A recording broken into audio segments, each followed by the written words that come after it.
Senhor presidente, deputado Lázaro Botelho, primeiro quero saudá-lo pela presidência dessa comissão. Dizer que, embora estejamos aqui já na metade do ano quase, né? E começando os trabalhos, teremos um ano curto. Mesmo um ano, e ainda é um ano que tem eleições, né? Então teremos muito pouco tempo, certamente, para os grandes desafios dessa comissão. Cumprimentar os demais da mesa e dizer que esse tema do Ministério da Agricultura, Ministério do Desenvolvimento Agrário, provavelmente não se esgota aqui. E dificilmente a gente tenha uma receita ou algo padrão para resolver essa questão, tirar um encaminhamento.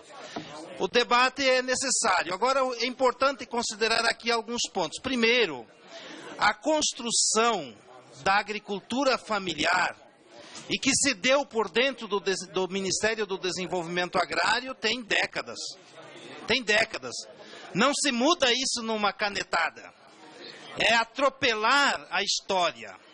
É preciso mais reflexão e ouvir mais os setores do campo. Segundo ponto, presidente, o senhor conhece muito bem, é lá de Araguaína e todos os cantos deste país. O nosso campo é muito diverso.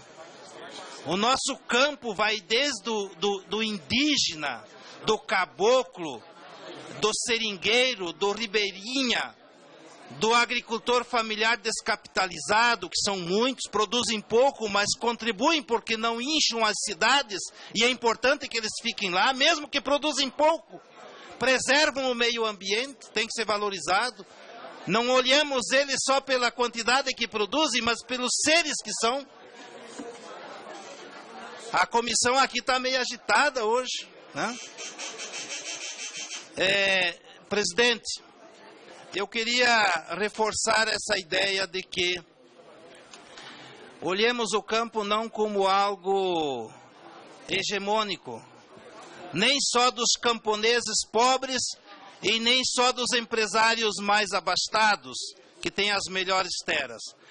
Olhemos o campo como algo diverso e que tem que ser respeitado. Poucos países no mundo têm a riqueza diversa que nós temos no campo brasileiro. E ao pensar a estrutura de governo, qualquer governo inteligente tem que olhar para isso.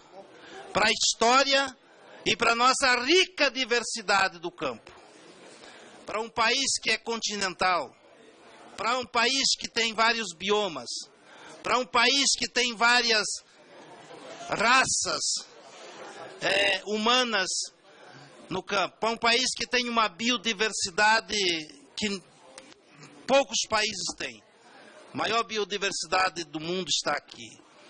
Então, olhar isso apenas, e encerro aqui, presidente, dizendo, olhar apenas para uma decisão política, simbólica, porque nem sabemos, nem conversava com alguns colegas aqui, o Heitor, quanto é que vai diminuir de custo para a sociedade brasileira extinguir o MDA e incorporar em outro ministério, ou criar uma secretaria especial. O custo, e vamos chegar a esses valores, o custo que vai reduzir para a sociedade vai ser mínimo, pequeno diante da importância do setor.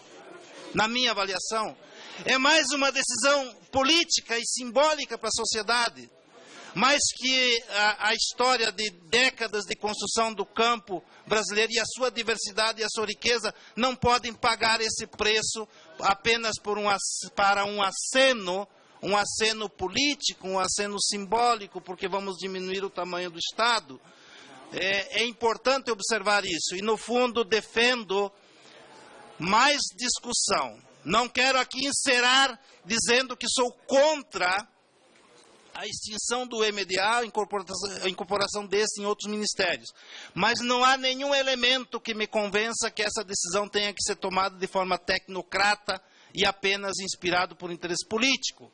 Defendo que tem que ser mais discutido e que o MDA, apesar das suas dificuldades, e principalmente nos últimos anos, havia uma espécie de aniquilação do MDA. de enfraquecimento mesmo do governo da presidenta Dilma. E nós sempre reclamamos isso, o Heitor sabe, sempre defendemos que ele tinha que ser mais fortalecido, ele foi enfraquecido, mas que mesmo assim ele teve e teria e terá sempre uma contribuição, não só a esses camponeses, a esses agricultores familiares, mas à sociedade brasileira que precisa cada vez mais de uma agricultura familiar forte, de um setor produtivo forte do campo. Obrigado, presidente.